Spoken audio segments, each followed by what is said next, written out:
ST lined up. Let's take a walk around. Nice all black ST, the 3-liter twin turbo.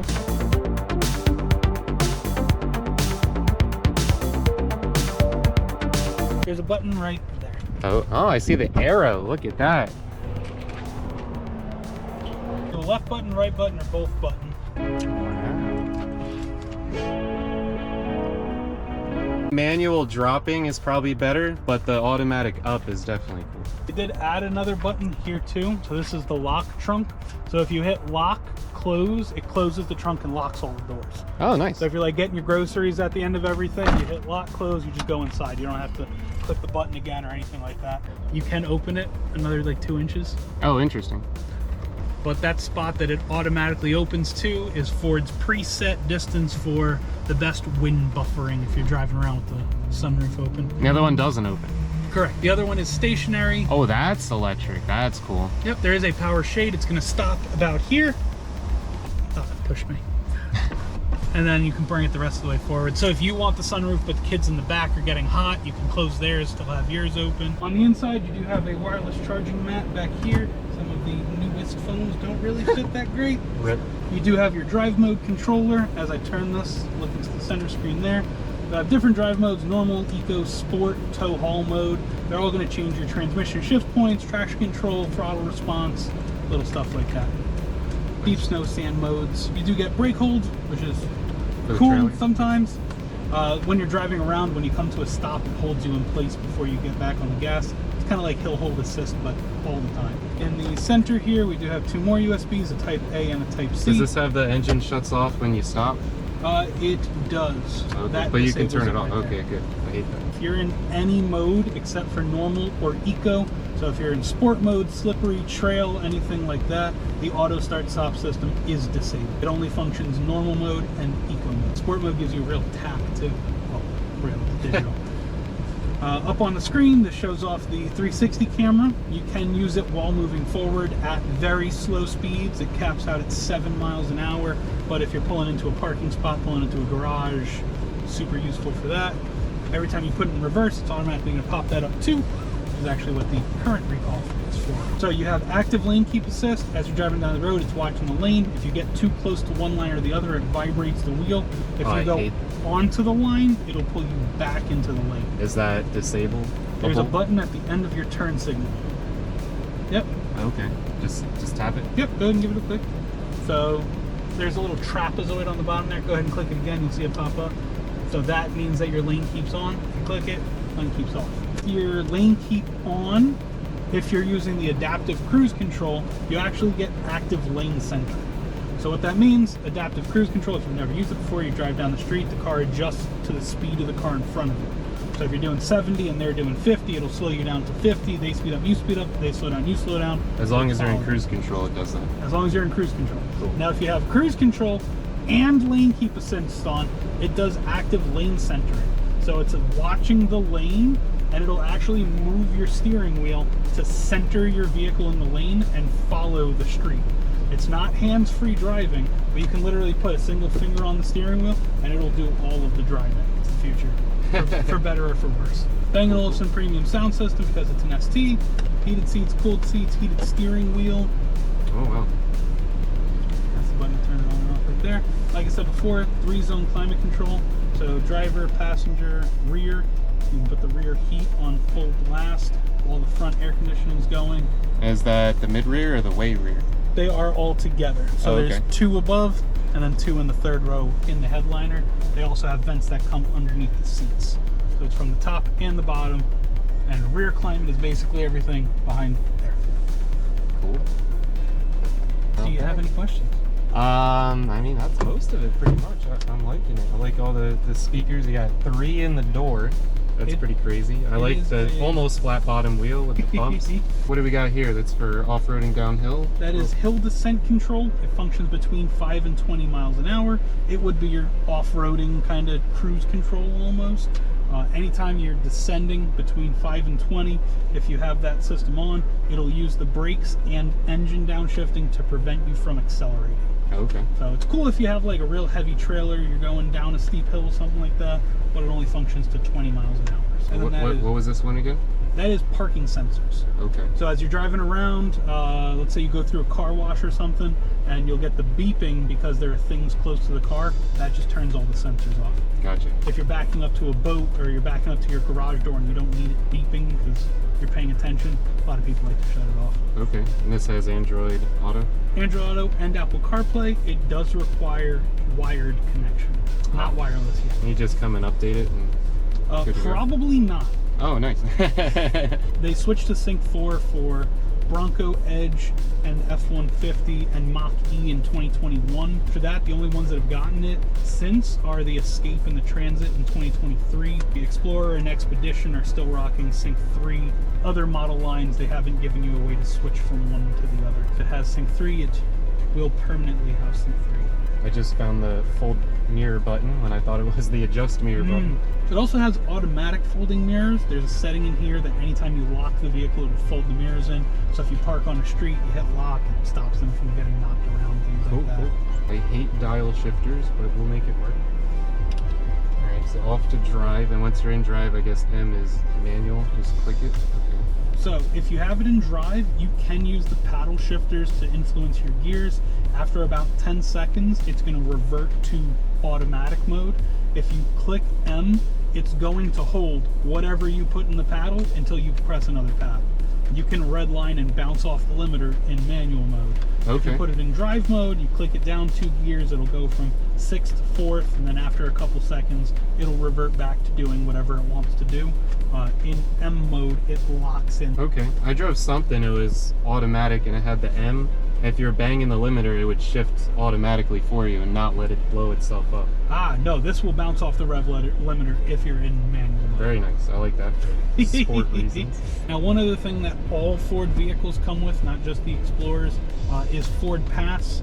Ford Pass is an app on your phone that lets you lock, unlock, remote start, GPS, locate your vehicle. All of the features in Ford Pass, all the stuff that I just listed off, is free forever. There's no subscription, there's no 3 years, and then it's $7.99 a month. It just comes with all new Ford vehicles. Nice. Even base model work trucks and transit vans, they all get it. As long as it works. Well, the Ford Pass, I've had my Bronco 2 years in August. I've probably had 2 failures on it that it just wouldn't start my car, and it was in the dead of winter. And are we in sport? We are currently in sport. Okay, good. I assume that's the harder shifts. Yes. Sport mode is going to be your red dials in there too. Got it. If you see them in the red, it's in sport mode. Sounds good. It sounds like it's putting the sound into the cabin. I'm not in manual and it's not shifting. Because it's in sport. I like it.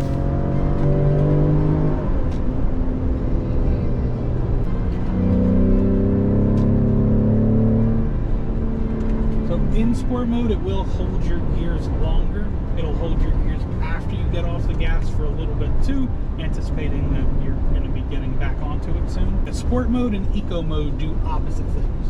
So eco mode's goal is to always search for the highest gear possible in order to keep your revs down, and therefore gets you better fuel efficiency. All that sport mode does is the opposite of that. It keeps you in a lower gear than the transmission normally would be. It holds on to your gears for longer so that you're more in the power band when you go to get on the gas. Is there a boost gauge on this? You can get to one by digging through the screens, but they don't have one that's natively always up. Oh, they don't have the gauges anymore. I might have just given you bad information. Let's hoping for the boost gauge. Not natively. Now I have to see and make sure there's turbos in there. So what other vehicles do you have? I have 6. I have that Crown Vic. I have a sedan Crown Vic. My wife has a Focus ST. I have a 2003 Mach 1 Mustang, and I have a 2012 Fiat 500 Abarth.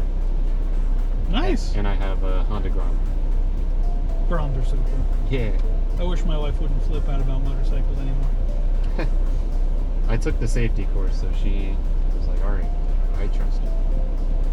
Mine doesn't. It's not so much about trusting you, it's about trusting everybody else that can kill you at any moment. I don't take the highway, which is like the most dangerous.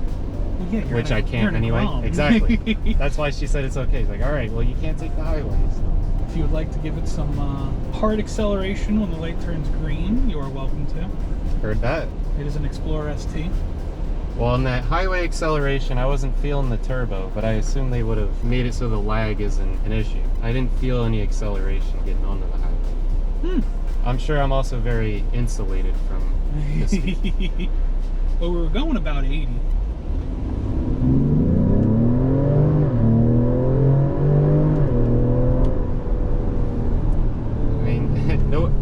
No nonsense, it's right to 60. That's probably faster than anything I have, but it doesn't feel like it. It doesn't make the V8 noises. And it won't. It doesn't like throw you back in your seat either. It's just very delicately gets you there. I'm a big fan of the Mustangs. I have one myself. Your body style is the body style I was looking for a long time. Oh, there's an app.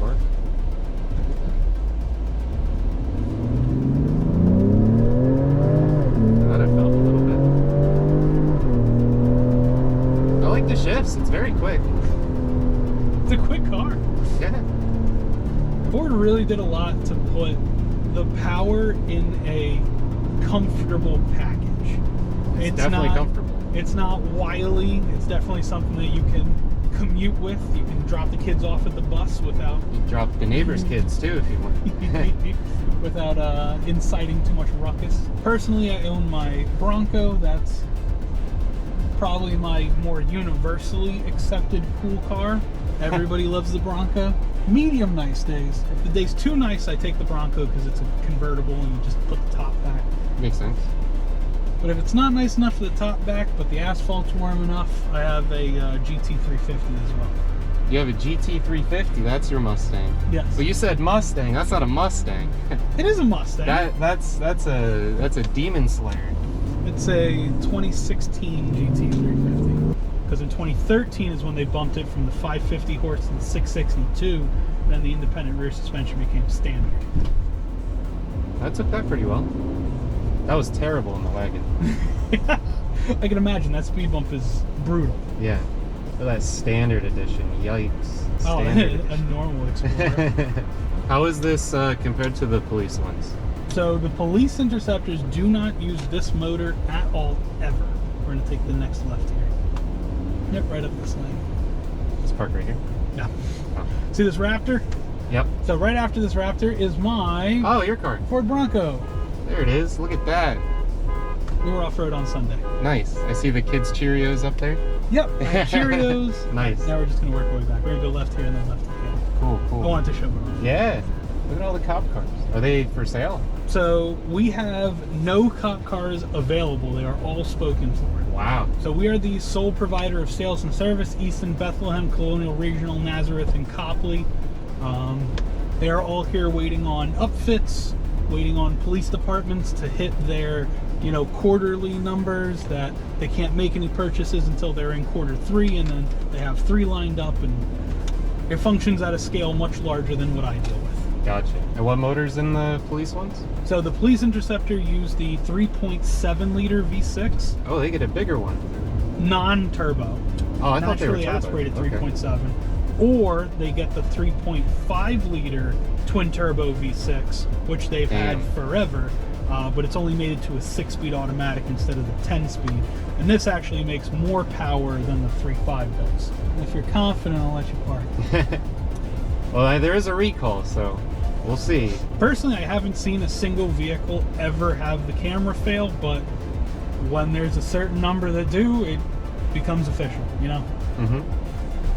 Either one. Thrower in reverse. And you can do a full-size backup camera, a 180-degree backup camera. Oh, I hate that. So this is looking perpendicular, or you can have your 360 with your standard backup. I hate that. Absolutely hate that. My wife hated it. ST line, there it is. ST line. ST line. And they actually have the same thing in the Edge and the Explorer. So they have Explorers that are ST lines. which is just like a Timberline.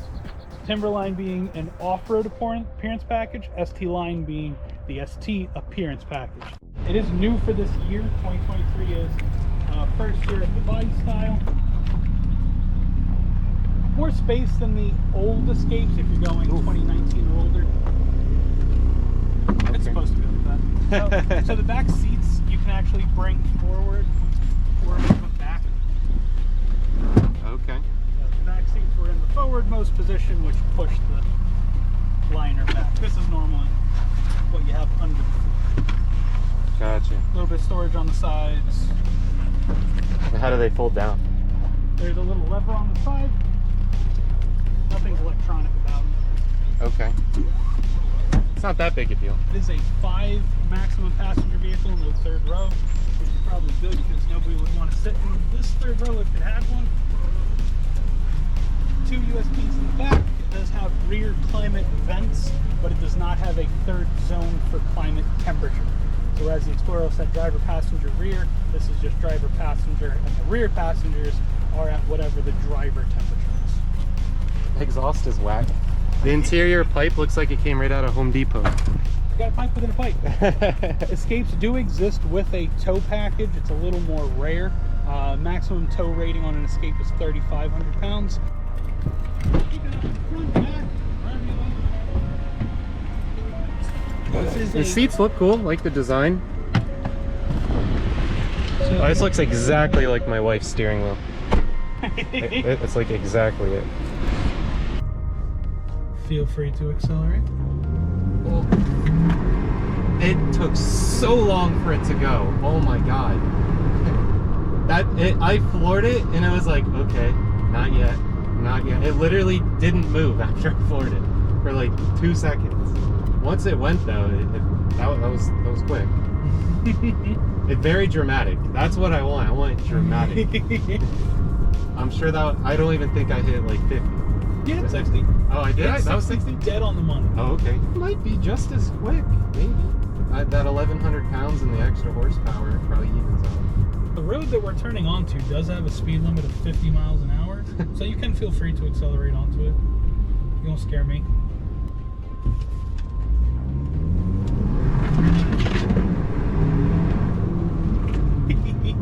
Not bad, not bad. It's all-wheel drive, so I figured I could go on the turn a little. It's a fun little car. Yeah, that's actually a lot quicker than I expected. I wouldn't call it fast, but it's quick. Oh, here I am getting pushed around again. Ford Explorer ST, Ford Escape ST. Honestly, I was a lot more impressed than I went in expecting it all to go. The Explorer was pretty quick.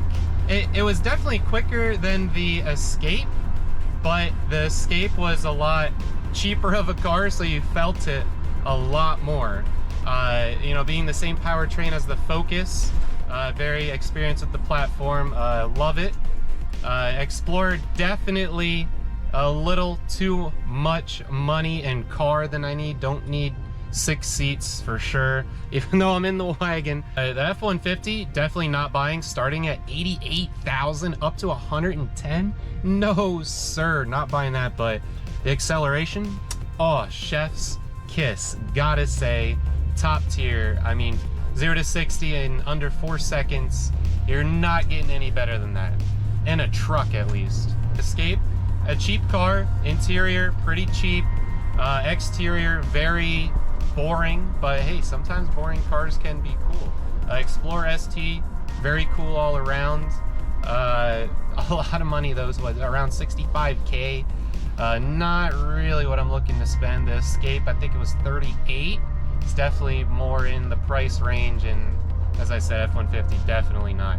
But that was Kosh 33 Ford. Definitely gonna be checking out some more cars there. Make sure you're subscribed, and if you enjoyed that video, hit that like. Thank you all, and more dealership content on the way.